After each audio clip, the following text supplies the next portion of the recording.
Welcome to face. నేను సోమగోపాల్. ఇవాళ నా గెస్ట్ వైద్య ఆరోగ్య శాఖ మంత్రి డాక్టర్ లక్ష్మారెడ్డి గారు. వెల్కమ్ టు ఫేస్ లక్ష్మారెడ్డి గారు. గత 3 ఏళ్లుగా వైద్య ఆరోగ్య శాఖలో మీరు ఎట్లాంటి సంస్కరణలు తీసుకొచ్చారు, ఎలాంటి మార్పుల కోసం ప్రయత్నం చేశారు? తెలంగాణ రాష్ట్రం ఏర్పడిన తర్వాత ముఖ్యమంత్రి గారు మిగతా అన్ని డిపార్ట్మెంట్లతో పాటు వైద్య శాఖకు అధిక ప్రాధాన్యత ఇస్తూ మరి బీద ప్రజలకు మంచి వైద్యం అందించాలనే ఆలోచనతో మాకు ఇన్స్ట్రక్షన్స్ ఇవ్వడం జరిగింది. దాంట్లో భాగంగానే గతంలో ఒక నిర్లక్ష్యానికి గురైన డిపార్ట్మెంట్ ఇది. గత 10-15 ఏళ్ళుగా పూర్తిగా శాఖ నిర్లక్ష్యం చేయడం, దీన్ని వదిలిపెట్టడం, దీనిలో రకరకాల రుగ్మతలు చోటు చేసుకోవడం, దాంతో బీద ప్రజలకు వైద్యం అందకపోవడం మనం చూసినాం. మరి గతం నుంచి ఇప్పటికీ ప్రజలకు ప్రభుత్వ హాస్పిటల్ మీద నమ్మకం పెరిగించినాం. నమ్మకం కలిగింది కొంత మేము చేసిన కార్యక్రమాల పట్ల. అంటే దాన్ని ఏదో మేము పూర్తిగా మార్పు చేసినాం అనలేం, కానీ కొంతవరకు మార్పు తీసుకురాగలిగినాం ఈ 2.5 yearsలో. అయితే ఈ సంవత్సరం మన నేషనల్ లెవెల్ అవార్డు కూడా వచ్చింది. అంటే 20% అవుట్ పేషెంట్ అంటే ఓవరాల్ పేషెంట్ పెరిగింది గవర్నమెంట్ హాస్పిటల్స్లో. అంటే ప్రజలకు ఇప్పుడిప్పుడే గవర్నమెంట్ హాస్పిటల్ నమ్మకం పెరుగుతూ ఉంది. ఇప్పటికే చాలా మార్పులు చేసినాం.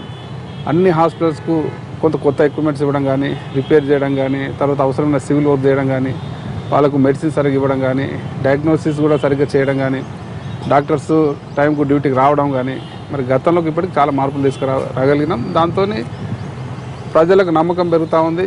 ఇప్పటికే చాలా పేషెంట్ పెరిగినారు. తర్వాత ఈ మధ్యన డెలివరీస్ కూడా మరి మామూలుగా ప్రైవేట్ హాస్పిటల్కి పోయే డెలివరీస్ కూడా బీద ప్రజలు మరి గవర్నమెంట్ హాస్పిటల్కి వచ్చే విధంగా చర్యలు చేపట్టాం. అది కొంత సఫలం కావడం జరిగింది.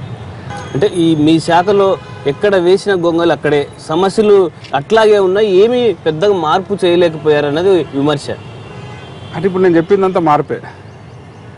అంటే గతంలో పూర్తిగా నిర్లక్ష్యానికి గురైన డిపార్ట్మెంట్ కాబట్టి ఒక రకమైన వాతావరణం నుంచి ఇప్పుడే దాన్ని ఒక స్టేజ్ తీసుకురాగలిగినాం. ఇప్పుడు నేను చెప్పిన ఆల్రెడీ మార్పులు తీసుకొచ్చినాం. ఇంకా ఈ 2 yearsలో మంచి ప్లాన్స్ ముందుకు పోతా ఉన్నాం.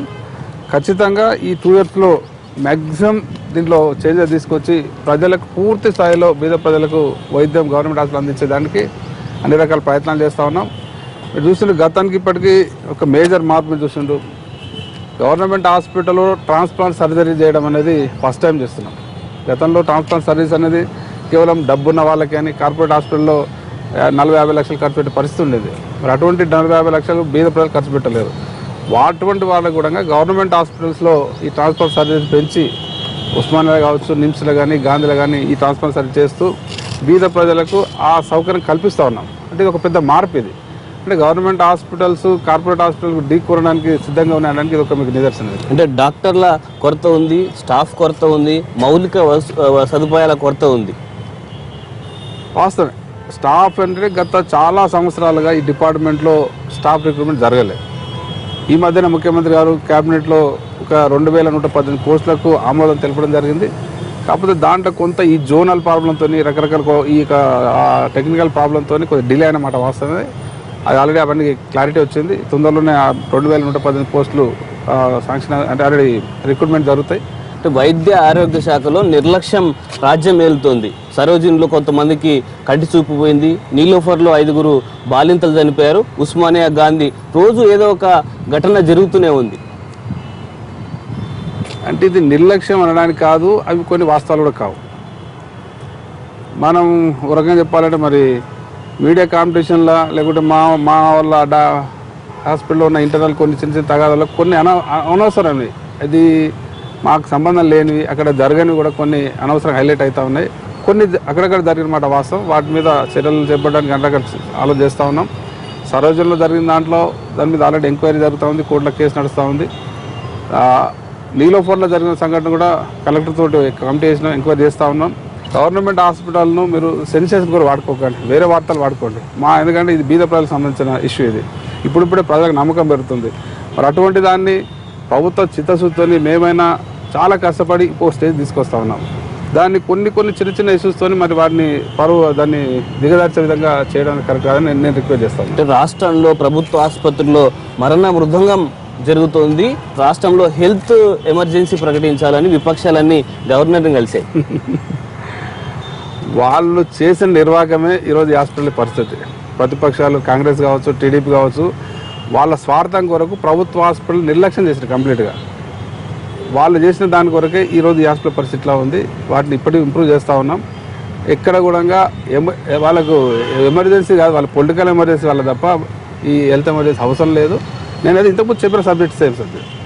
ఆ జరిగిన సంఘటనలు పేపర్లో చూసి వాళ్ళు గవర్నర్ దగ్గర పోయి ఉండొచ్చు, ఇంకో దగ్గర పోయి ఉండొచ్చు, వాళ్ళు డ్రామాలు చేస్తుండొచ్చు. కానీ నేను పేపర్లో వచ్చిన వాటి గురించి మీకు ఇప్పుడు ఎక్స్ప్లెయిన్ చేసిన. దాంట్లో చాలా వరకు కరెక్ట్ కాదు. మనం అందరం కలిసి మీడియా పోదాం, ఆ రికార్డు చూద్దాం. మిగతా రోజులు ఎంతమంది చనిపోయారు, ఆ రోజు ఎంతమంది చనిపోయారు. ఆ రోజు ఇట్లా అబ్నార్మల్గా 10 మంది ఎక్కువ చనిపోయి ఉంటే దానికి నేను బాధ్యత తీసుకుంటాను. మిగతా రోజుల కానీ ఆ రోజు తక్కువ చనిపోయారు. నీలోఫర్ ఘటనకి మంత్రి లక్ష్మారెడ్డి బాధ్యత తీసుకోవాలి, రిజైన్ చేయాలని కూడా విపక్షాలు డిమాండ్ చేస్తుంది. విపక్షాలకు ఏమొచ్చింది, వాళ్ళకి ఏం అర్థం కాక వాళ్ళకు భవిష్యత్ అంతా శూన్యంగా కనిపిస్తుంది. ఏం చేయాలని అర్థం కాని పరిస్థితి కనిపిస్తుంది. వాళ్ళు ఏదైనా మాట్లాడుతున్నారు, ఏదైనా సముద్రంలో కొట్టుకుపోవడానికి ఏదో ఏది దొరికినా అలా అన్నట్టు అట్లా వాళ్ళు ఆ పరిస్థితి ఉంది. వాళ్ళు కరెక్ట్ కాదు. అటువంటిది వచ్చినప్పుడు ఖచ్చితంగా నైతిక బాధ్యత తీసుకుంటాం. నిజంగా అటువంటిది మా ద్వారా మా నిర్లక్ష్యం ద్వారా లేకపోతే మా డిపార్ట్మెంట్ ద్వారా జరిగే సంఘటన జరిగితే ఖచ్చితంగా తీసుకుంటాం. కాకపోతే అది జరిగిన దాంట్లో నీలోఫర్ జరిగిన దాంట్లో మేము చిత్తశుద్ధితో కలెక్టర్తో ఎంక్వైరీ చేసినాం. డిపార్ట్మెంటల్ డాక్టర్లతో ఫస్ట్ చేసిన తర్వాత మళ్ళీ ఇంకా మాకు కూడా తెలియాలి ఏం జరిగింది అనేది, వాస్తవాలు ఏంది మాకు తెలియాలి, ప్రజలకు తెలియాలి అని దాని మీద కలెక్టర్తో కూడా ఎంక్వైరీ చేయించినాం. ఇప్పటికి మాకు అర్థమైన దాన్ని ఆ డెత్ అన్ని కూడా మీరు డెత్ రికార్డు ఉంటుంది, డెత్ ఆడిట్ ఉంటుంది. అది ఓపెన్గా ఎవరైనా ఎంక్వైరీ చేయొచ్చు. డెత్ అంటే ఎట్లా చనిపోయారు, ఎందుకు చనిపోయారు, ఏందనేది. అవి నాకు కనిపించిన కాడికి నార్మల్గా కాంప్లికేషన్స్ ఉంటాయి. ఇప్పుడు గవర్నమెంట్ హాస్పిటల్కి వచ్చే వాళ్ళు సీరియస్ కేసులే ఎక్కువ వస్తున్నాయి. దాంట్లో రోజు 100 అవుతున్నాయి. దాంట్లో ఇవన్నీ కామన్ నేను అనేది. వైద్యులు ఇష్టారాజ్యంగా వ్యవహరిస్తున్నారు. ప్రభుత్వ ఆసుపత్రులకు డ్యూటీకి వెళ్ళినా వెళ్ళకపోయినా నడుస్తుంది, మమ్మల్ని ఎవరు ఏమీ చేయలేరన్న ధోరణితో పనిచేస్తున్నారు. అది కొంతవరకు వాస్తవం. అది అక్కడక్కడ కొంత టైంకి రాకపోవడం అనేది గతంలో ఉండింది. అయితే ఇప్పుడు కొంత మార్పు వచ్చింది. డాక్టర్లు అందరూ టైంకి వస్తూ ఉన్నారు. స్పెషల్గా డిస్ట్రిక్ట్ లెవెల్ ఉన్న హాస్పిటల్స్లో ఉన్న డాక్టర్స్, ఎందుకంటే కొత్త జిల్లాలు ఏర్పడిన తర్వాత కొత్త కలెక్టర్లు చిన్న డిస్ట్రిక్ట్ అయినా కాబట్టి కలెక్టర్ కూడా మాకు ఎక్కువ ఇంట్రెస్ట్ తీసుకుంటున్నారు, ఎక్కువ మానిటర్ చేస్తూ ఉన్నారు. మేము కూడా రెగ్యులర్ రివ్యూ చేస్తూ ఉన్నాం. దాంతో ఆ టైం మార్పు వచ్చింది. ఇప్పుడు ఆ అటెండెన్స్ పెరిగింది, డ్యూటీస్ పెరిగినాయి, గవర్నమెంట్ హాస్పిటల్ ట్రీట్మెంట్ పెరిగింది, డెలివరీస్ పెరిగినాయి అన్ని హాస్పిటల్స్లో. ఒక్కసారి మన డాక్టర్లు అందరి మీద యాక్షన్ తీసుకోవడం, ప్రెషర్ పెట్టడం కూడా కరెక్ట్ కాదు. కొంతమంది డాక్టర్ల స్టాఫ్ కొరత కూడా ఉంది కాబట్టి మనం అబ్నార్మల్ అని ప్రెస్ చేయడానికి కూడా లేదు. కాబట్టి మెల్లమెల్లగా మార్పులు తీసుకొచ్చి ఇప్పుడు మా చేంజ్ అయింది. ఇప్పుడు 100% అందరూ కూడా వస్తున్నారు, మంచి చూస్తున్నారు. ప్రభుత్వ ఆసుపత్రుల్లో డాక్టర్ల కనిపించేసి బయటకు వెళ్ళి ప్రైవేట్ క్లినిక్లో పని చేసుకుంటున్నారు. దీంట్లో ఏం మార్పు తీసుకురాలేమా?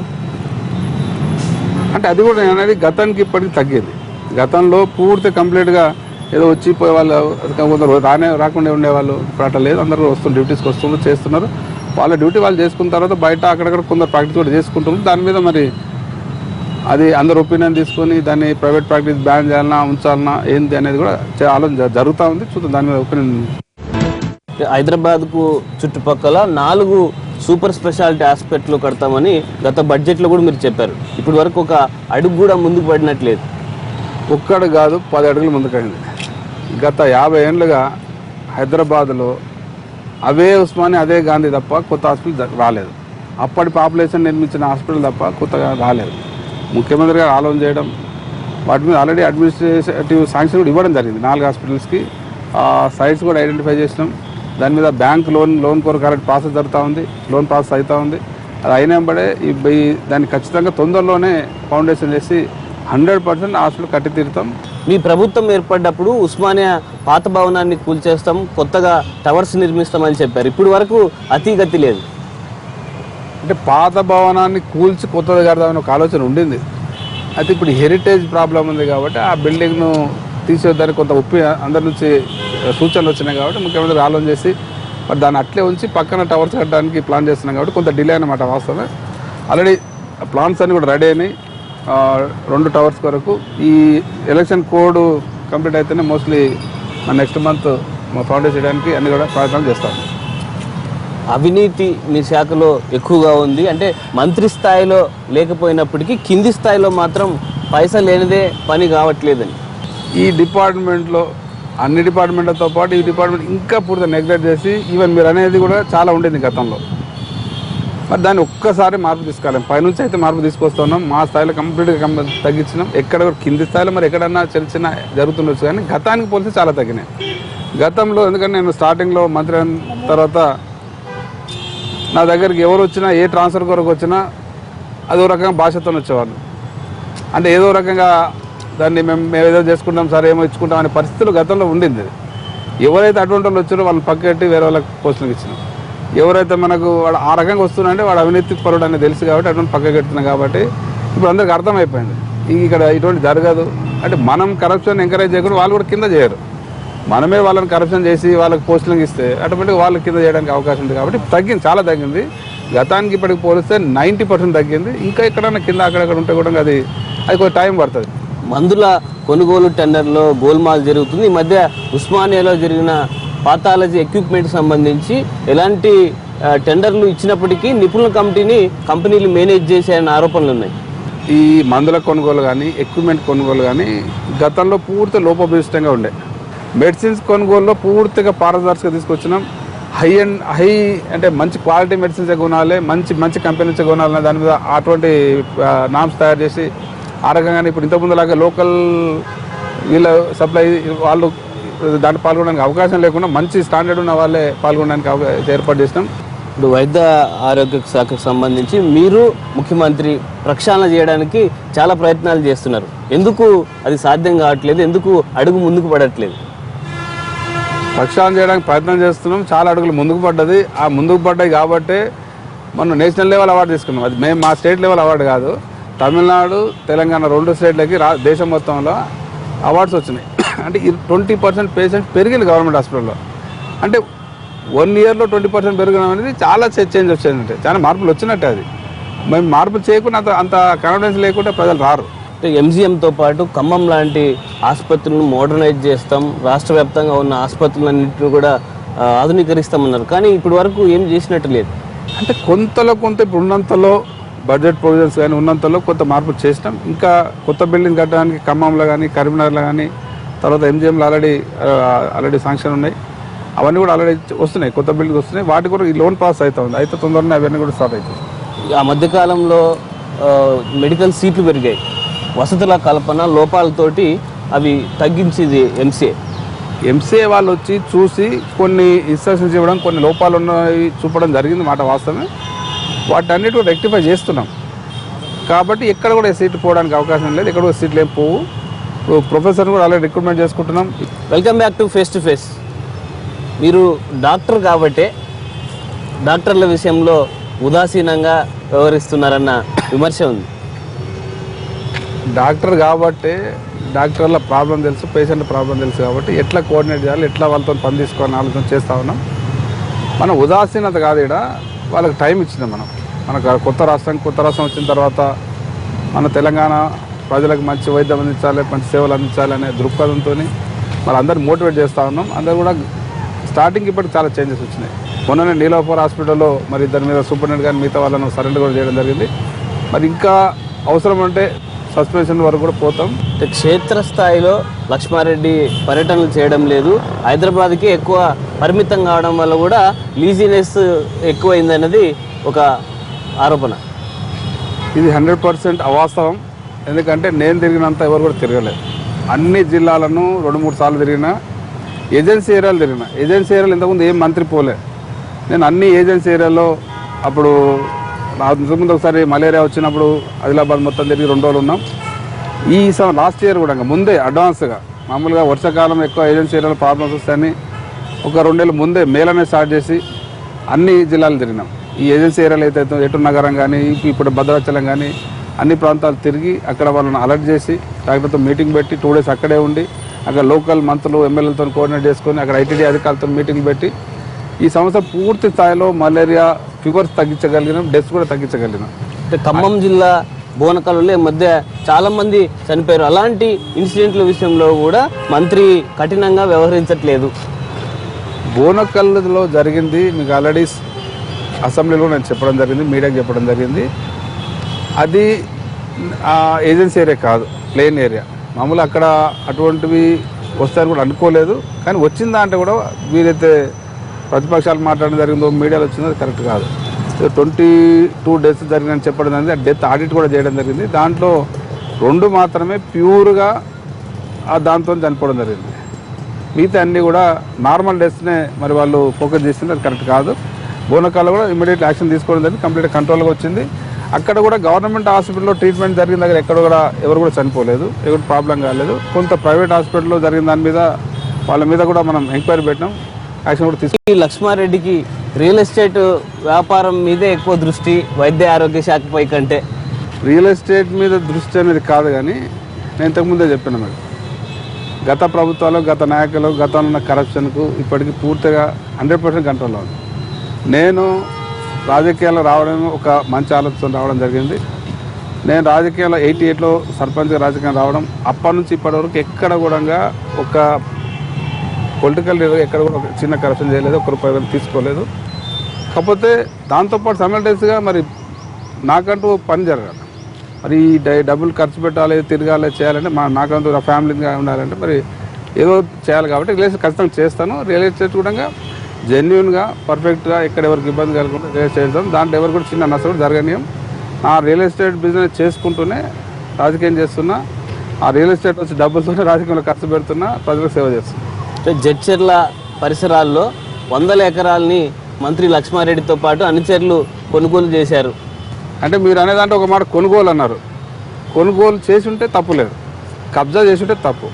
కొనుగోలు చేయొచ్చు, బిజినెస్ చేసుకోవచ్చు, న్యాయంగా అందరు చేసినట్టు మనం చేసి ఉండొచ్చు. కానీ అది కూడా మీరు అన్నట్టు 100 అనేది కరెక్ట్ కాదు. అక్కడక్కడ మనం రియల్ ఎస్టేట్ బిజినెస్ అందరు చేస్తున్నారు, మన వాళ్ళు చేస్తారు. కొనుగోలు అనేది వాస్తవమే, కొనుగోలు చేసి ఉండొచ్చు, కొనుగోలు చేస్తే తప్పు లేదు.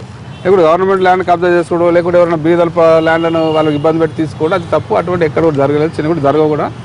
జెన్యున్గా రియల్ ఎస్టేట్ బిజినెస్ మా కొందరు చేస్తారు, మా దాంతోపాటు నేను కూడా చేస్తాను. ముఖ్యంగా లక్ష్మారెడ్డి అనుచరులు మంత్రి పేరు చెప్పుకొని అక్కడ కబ్జాలు చేస్తున్నారు అనేది ప్రధానమైన ఆరోపణ. అది 100% ఆరోపణ, ఒక్కటి కూడా లేదు. మీరు ఒక్కటి రుజువు చేస్తే నేను దేనికైనా సిద్ధంగా ఉన్నాను. అది కరెక్ట్ కాదు, అది ఎవరో బోకస్ వార్తలు, అది 100% బోకస్. అది నేను మా లీడర్కి అందరూ డిస్కస్ ఇస్తాను. మీకు ఏం పని ఉన్నా నా దగ్గర రాండి, చెప్పించుకోండి. జెన్యున్ ప్రాబ్లం ఉంటే చెప్పించుకోండి, జెన్యున్ ఇష్యూలో చెప్పించుకోండి. ఎక్కడ కూడా ప్రజలకు ఇబ్బంది కలిగే పని చేయొద్దని చెప్పిన అదే జరుగుతుంది. ఎక్కడ కూడా అటువంటి జరగట్లేదు, ఎక్కడ ఇబ్బంది పెట్టట్లేదు. మా వాళ్ళు వాళ్ళ బిజినెస్ వాళ్ళు చేసుకుంటున్నారు తప్ప ఎవరికి ఇబ్బంది పెట్టట్లేదు. కబ్జాలు అనేది 100% జీరో.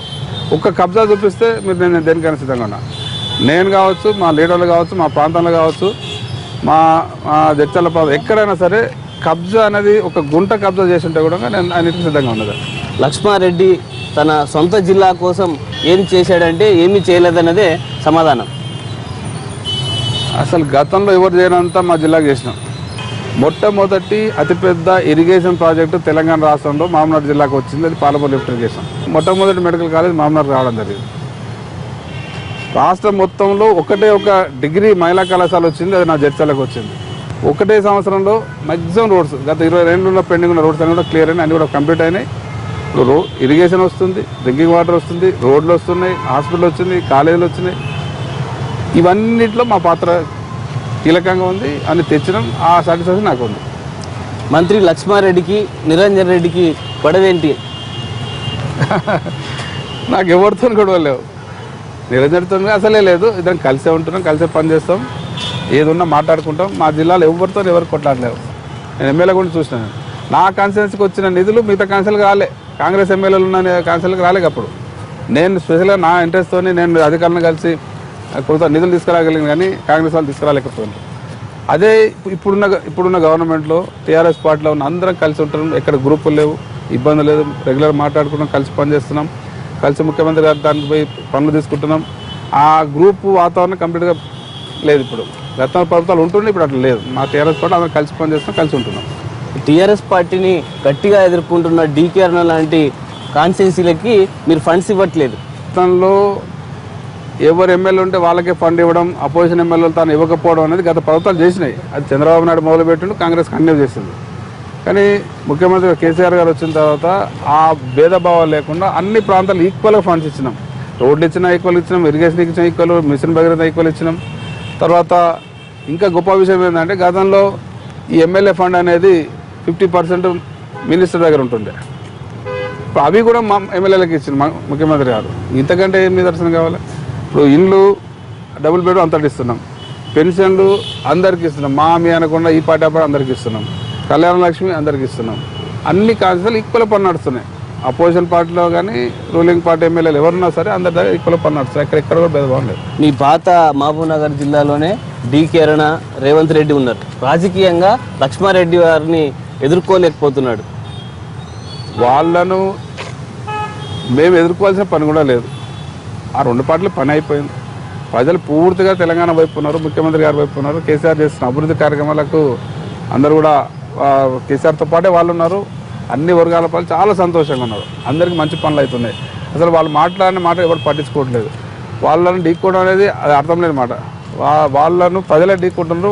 వాళ్ళ ప్రజల ముందరనే వాళ్ళు పనికిరాని వాళ్ళుగా అవుతూ ఉన్నారు. అంటే మీ జిల్లాలో ఉన్నటువంటి ప్రాజెక్టులకు సంబంధించి అనేక రకమైన కేసులు ఉన్నాయి. అలాగే ప్రాజెక్టుల టెండర్లకు సంబంధించి, అలాగే రీడిజైన్కి సంబంధించి అనేక ఆరోపణలు చేస్తున్నారు మీ గవర్నమెంట్పై. మా జిల్లా దురదృష్టం ఏంటంటే మామూలుగా ఏ జిల్లా అయినా సరే ఆ జిల్లాలో అన్ని పార్టీలు కలిసి ప్రాజెక్టు రావాలనుకుంటారు. కానీ మా దురదృష్టం ఏంటంటే మా జిల్లా నాయకులే మా జిల్లా ప్రాజెక్టు అడ్డుకోవడం అనేది ఎక్కడ చరిత్ర ఎప్పుడు జరగలే. మా జిల్లా వాళ్ళు అట్లా చేస్తూ ఉన్నారు. ఇంకా దురదృష్టం అంటే మా జిల్లాలో చాలా పెద్ద నాయకులు ఉన్నారు. దేశ నాయకులు మా జిల్లాలో ఉన్నారు, రాష్ట్ర నాయకులు మా జిల్లాలో, ముఖ్యమంత్రి కావాలని కలలుగానే నాయకులు మా జిల్లాలో ఉన్నారు. వీళ్ళందరూ కలిసి జిల్లాను ఇప్పటికే వాళ్ళు నాశనం పట్టించారు. ఇప్పుడిప్పుడే మరి ముఖ్యమంత్రి గారు పాలమూరు లిఫ్ట్ ఇరిగేషన్ ఇచ్చి మొత్తం కంప్లీట్గా జిల్లాకు నీళ్ళు అందించాలని ఆలోచన ఉంటే దాన్ని కూడా అడ్డం పడతా ఉన్నారు. కాంగ్రెస్ నాయకుడే మీరు చెప్పే ఈ నాయకులు అనుచరులే కోర్టులో కేసు వేయడం. ఒక నాయకుడు పాలమూరు లిఫ్ట్ ఆపడానికి ఏం కేసు వేసిందంటే అనుమతులు లేకుండా ఈ ప్రాజెక్టులను గవర్నమెంట్ చేపట్టిందన్నది ప్రధానంగా వాళ్ళ ఆరోపణ. ఒక ఆయన గ్రీన్ ట్రిబ్యునల్కి పోయిండు. పాలమూరు లిఫ్ట్ ఇరిగేషన్ ఆపాలి, ఇది గ్రీన్ ట్రిబ్యునల్, ఇక్కడ ఫారెస్ట్ ఉంది, ఇక్కడ పులులు సింహాలు నష్టమవుతుంది అని ఒక కోర్టులో కేసు వేసింది. గ్రీన్ ట్రిబ్యునల్ పోయిండు, నేషనల్ గ్రీన్ ట్రిబ్యునల్ అంటారు. మరి దాంట్లో ఆయన చెప్పిన దాన్ని అడవి ప్రాంతం ఉంది, దాంట్లో పులులు సింహాలు ఉన్నాయి. అక్కడ అడవి లేదు, ఎలుకలు కూడా లేవు, కుందేలు కూడా లేవు, ఎలుకలు కూడా లేవు. అటువంటిది అవి ఉన్నాయని దాంతో ఇంతమంది చనిపోయినా సరే కానీ ఆయనకు ఎలుకలు పిల్లలు చనిపోతాను. ప్రజలంతా కూడా మహబూబ్నగర్ జిల్లా ప్రజలు నీళ్ళు లేక వలసలు పోతూ ఉన్నారు. మరి వాళ్ళందరినీ బతికించుకోవడానికి ముఖ్యమంత్రి ఒక ప్రాజెక్ట్ ఇస్తే, అట్లాగే ఆల్రెడీ ఉన్న ప్రాజెక్టులు కూడా యుద్ధ ప్రాజెక్టులు కంప్లీట్ చేసి ఈ సంవత్సరం 4 లక్షల ఎకరాల నీళ్ళు ఇచ్చినాం. వచ్చే సంవత్సరానికి పూర్తి స్థాయిలో పాత ఆన్గోయింగ్ ప్రాజెక్టులన్నీ కూడా కంప్లీట్ చేస్తున్నాం.